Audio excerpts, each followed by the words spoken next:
Okay, I'm going to try to help you understand how to use this solar motion demonstrator.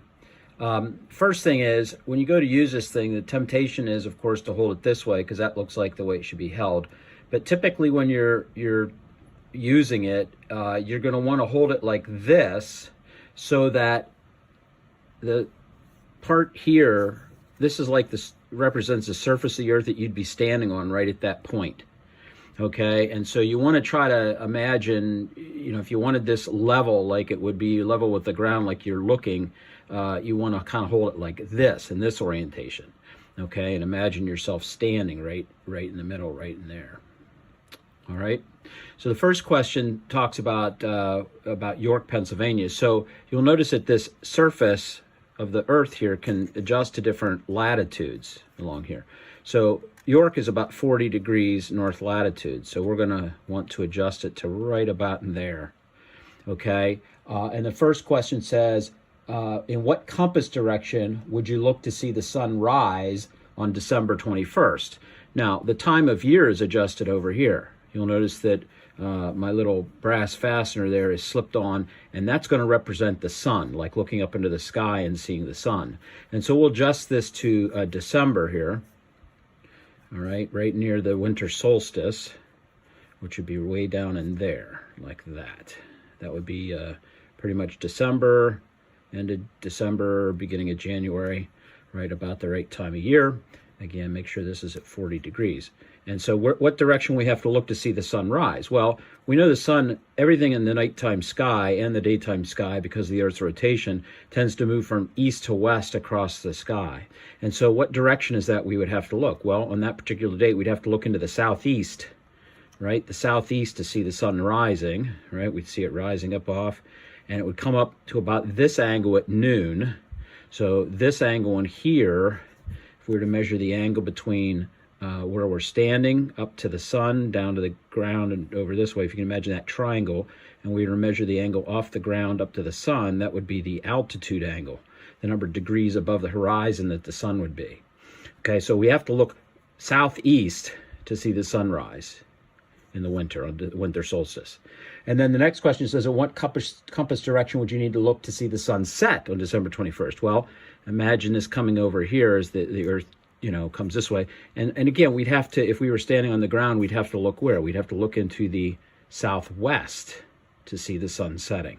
So there's what it would look like at about noon. We'd see the sun up off the ground, right? Can you imagine standing where that dot is? Whoops, right there. And so the sun is going to start to dip below the horizon over here in the southwest on December 21st. So there's the first two questions. Now the third question asks, what's the maximum altitude in degrees, or the angle off the horizon, that the sun would reach on December 21st in York, Pennsylvania? So again, we still have it set at 40 degrees latitude approximately, which is York. We have it set on the winter solstice approximately. And solar noon would be right about where it is now, something about like that, right? We up at the maximum height as we're looking south. And if we want to figure that angle out, we could take a protractor and try to rough out that angle. Now, of course, this protractor is somewhat big for doing that, but it looks like it's somewhere between, you got to put the dot right at where it intersects, and then, so it looks like around 25, 26 degrees. And I think if you do the calculation, if you're a little bit more mathematically astute and you can understand these angles, it works out to be about 26.5 degrees. Okay. Now, question 4 then says, in what compass direction would you face to view the sun at this highest altitude? Well, again, it would be at about solar noon, right? And we'd have to look, solar noon is when the sun is highest in the sky. And so if we look kind of in the southward direction, we know it's rising in the northeast or southeast, setting in the southwest in the winter. And if we look, we'd have to look south when the sun is highest in the sky. We'd have to look towards the south, okay? And then it says to repeat questions 1 to 4, except use the dates of March 21st and June 21st. So here then we would take our sun and we'd move them all the way to the summer solstice, right? If we wanted to do June 21st, we'd be all the way up here, and we repeat the the process of answering the questions. So in the summertime, we see the sun rises in the northeast. It swings across the sky and actually sets here, goes below the horizon. See, it dips below the horizon there in the south, or I'm sorry, the northwest. So it rises in the northeast and sets in the northwest in June, summertime. And then again, the highest it is in the sky, though, we would have to look kind of southward at the middle of the day when it gets into its highest point in the sky. It'll be, you can see it's not perfectly overhead, but if we wanted to get the angle, again, we would, and again, we want to be at 40 degrees. It slipped a little bit. And so we measure the angle of the sun, again, off the horizon here, and we find it looks like it's somewhere between 70 and 70, maybe about 75 degrees, or I don't know, something like that. If you do the calculation, it's actually 73.5 degrees for summer. And then you repeat this. The equinoxes happen about March 21st and also September 21st. So somewhere about in here would be where the sun is. And we repeat. Now on the equinoxes, the sun will rise perfectly in the east and set perfectly in the west. See that? And we get exactly 12 hours of sunlight, 12 hours of darkness. And as a matter of fact, that's the case for everybody on planet Earth on the equinoxes. Okay, and the sun in this case will be up off the horizon. And again, we're at 40 degrees latitude, right? And the sun is actually lined up with the equator on the Earth. So this angle that the sun is at solar noon ends up being exactly 50 degrees. Okay. Anyway, for the equinoxes. So hopefully that helps you with the first 5 questions there on the Solar Motion practice guide. Now, questions 6 through 9 deal with, again, we're still in York, Pennsylvania at 40 degrees here, and they're dealing with different times of the year, and they're talking now about our shadow. Okay, so let's think about this. If the sun were up over here, kind of shining in the direction, so what I did is I put a little pin in here, right, on that center point to represent us standing there. So that's kind of like our head and our body. And the thing is, when they're asking about the direction of the shadow, I'm talking about what direction would you have to turn your body and face to see your shadow. That's what I mean by that. The shadow will be cast in the direction that you have to look to see it.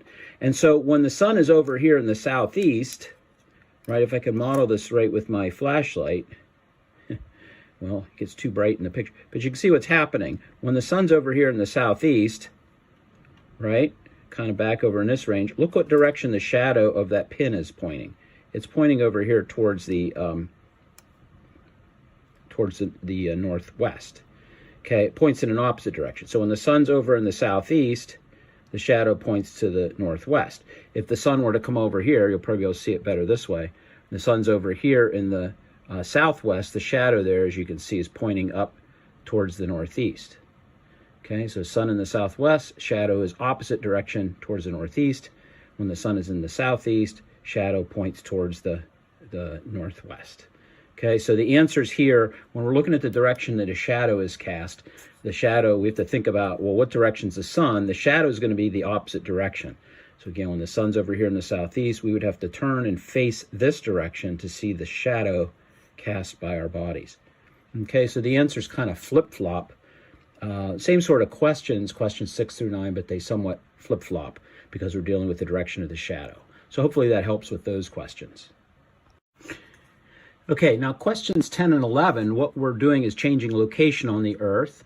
And this question deals with where we'd be in Longyearbyen, Norway, which is about 78 degrees north latitude. So now we want to, this is a much closer, it's actually above the Arctic Circle. So 78 degrees, that's almost 80. So I'm just going to go ahead and kind of maybe move it towards about 80 there in terms of the latitude. So we're very far north now.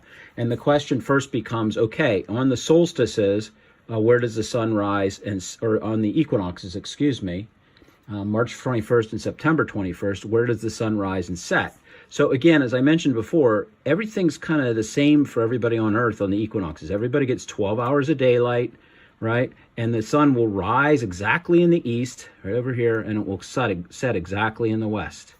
Okay, it's just one of those weird things about that time of year for everybody on planet Earth, no matter what your latitude. All right, but during the next question says, okay, what about when we're in the winter solstice? What about December 21st? So if we now move the sun to its position on the winter solstice down here, now you can see in Longyearbyen, Norway, the sun never comes up above the horizon at this time of year. So up at that north elevation at that time of year, the sun never rises. Now it may get close enough to the horizon, they might get a little bit of a, faint daylight on the horizon a little bit, but not really. I mean, they don't get any direct sunlight at all at that time of year. The sun never rises, as you can see, no matter where I turn it around here. Okay, whereas question 11 is saying, okay, what about June 21st? Well, if we come all the way up to June 21st, where the summer solstice is, way up in here, now take a look. The sun never really sets at that time of year up at Longyearbyen, Norway. Okay, above the Arctic Circle, the sun never dips below the horizon. It gets higher on the horizon here in the south, right? It gets lower in the north, but it never drops below the horizon at any time of the day. So they get 24 hours of sunlight in Longyearbyen, Norway at that time of year. All right, next we have questions 12 and 13, which deal with what if we go to Bombay, India. And Bombay, India is about 19 degrees north latitude. So we're going to set this at about 20 degrees north latitude like that. And again, the question says, hey, what direction, what would you to see the sun rise on March 21st or September 21st, so somewhere about in here, that time of year, the equinox, somewhere in between the solstices like that. Where would the sun rise? Again, in the east. Where does it set? In the west. So again, on the equinoxes, up in Longyearbyen, Norway, and York, Pennsylvania, and indeed in Bombay, India, and anywhere else that we go on planet Earth, the sun will rise in the east and set in the west on that day, and everybody will get about 12 hours of sunlight. That's the next question, number 13. How many hours of sunlight? Again, about half the time. You'll notice this it dips below the horizon here, and then for about half the day it's below the horizon, half the day it's above the horizon, right? So we get about 12 hours of sunlight and daylight, or 12 hours of sunlight and 12 hours of nighttime on the equinoxes, everybody in the world. Equinoxes, equal nights for everybody. And questions 14 and 15 follow up with that as well. It says, I'm sorry, question, let's see here.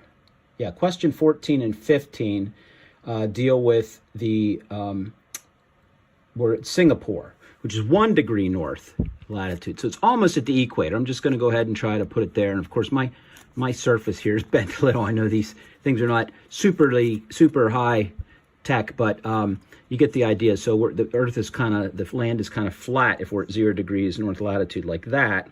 And you'll notice at this time of year, near the equinoxes, March 21st and September 21st, again, I have it set still close to the equinoxes. The sun rises in the east and sets in the west. And you'll notice it's just about overhead. If I could get this nice and flat and oriented right, it's in the picture here. It's just about overhead at that time of year. Again, it's not perfect, though. Again, if we exaggerate this a little bit, remember, we're not exactly at the equator. So the sun is just tipped a little bit to the south. Okay, I've exaggerated here, but Singapore, remember, is at like 1 degree, so it's not perfectly the equator. If we are perfectly on the equator, on the equinoxes, the sun would go directly overhead. Start in the east, go directly overhead, and set in the west. It would take a nice straight line across the meridian, okay, if we were at the equator on the equinoxes. But Singapore is about 1 degree north, and so the sun's going to be just a little this way, right, a little to the south. So a little bit after the vernal equinox, the spring equinox, the sun will be at a position where it rises just a little north of east and sets a little north of west, but it actually will get up overhead, right? Because it'll take kind of like a curved path like that. And then a little after the equinoxes, it'll be back over here and it'll do the same thing. Okay, so it'll actually go overhead, perfectly overhead at our zenith. It'll pass through our zenith twice. Right before and right after the equinoxes if we were in Singapore. Okay, but again, for the equinoxes themselves, again, we get exactly 12 hours of daylight, and the sun rises in the east and sets in the west, right? 12 hours of daylight, and sun rises and sets exactly in the east and the west when I'm on the equinoxes, okay, no matter where I am on the planet. Okay, so yeah, question 16 talks about the sun going through the zenith. And so again, that will happen. Remember, the sun's a little bit, it's right in between there. So that should be, if we're on the equator, that would be passing right overhead on the equinoxes. But we're a little tilted, exaggerated like this. Yeah, like this. And so we have to wait a little after the equinoxes for the sun to go up overhead, right? Pass through our zenith right up overhead. A little after and a little after the vernal equinox and a little before the autumnal equinox, we'll have the sun passing through our zenith. So twice a year, at 1 degree north latitude in Singapore, the sun will pass through our zenith. Now, questions 17 and 18 deal with comparing. We're here in York, Pennsylvania. This is where I live, right? And many of you live. And so we're in York, Pennsylvania. And during the summer, as you know, right, during the summer, we get a lot more. You'll notice if I hold this right, we get more than, you can see that's the sun's coming up, and it stays up above the horizon for a long part of the day. It's only a fairly short part of the day that it's below the horizon. So we get more than 12 hours of daylight in the summertime. Okay, as you know, I mean, the sun comes up earlier, it sets later, and it's down underneath the horizon here a shorter fraction of the time. If you can kind of think of this going around, the whole way around, it represents 24 hours. And so, we get more than 12 hours of daylight here in the summertime. The question is, if somebody lives further north, like I have a friend that lives up in northern Michigan, he lives up at an even higher latitude like this, and he gets even more daylight at that time of year. You notice his son, he says the sun doesn't set up there till like 10 o'clock at night. Right? The sun's not below the horizon very long, for very much of the day. So the further north you go in the summer, the more hours of daylight you have. And then in the winter, it's exactly the opposite. In the winter, right, my friend in upper Michigan doesn't get very much daylight at all. His days are very, very short. This is tilted up a little bit, twisted, but you get the idea, I think, right? A little bit of sunlight. Whereas here in York, if I tilt it this way, you can see that the sun gets up much higher for us, and we get more hours of daylight in the winter than him. So the further north you go, the more the extremes are, okay, for the solstices. The further north you go for the summer solstice, you'll get more hours of daylight, okay, as you head towards the summer solstice, and you get less hours of daylight in the winter solstice than you do at more mid-latitudes, okay? All right, hopefully that helps. It hopefully helps you to understand how this works and how to use it. Again, remember the brass fastener is like looking at the sun. You imagine standing on here looking at the sun, and it'll kind of help you model where the sun would be in the sky and how it would go across the sky and set, rise and set. Okay? So good luck working with it. Hopefully it helps you visualize and understand that better. Again, the nice thing is the time you put into understanding this, when you do things like this, hard work in a science class like this, it's not going to go bad, right? It's been this way on planet Earth for millions of years. So you learn this, and you can have grandchildren, great-grandchildren sitting on your knee someday, and the sun will still be taking that path, and that's still the way it'll work. It's not information that's ever going to go bad for you. It always will work. Okay, so good luck with it. Let me know if you have questions.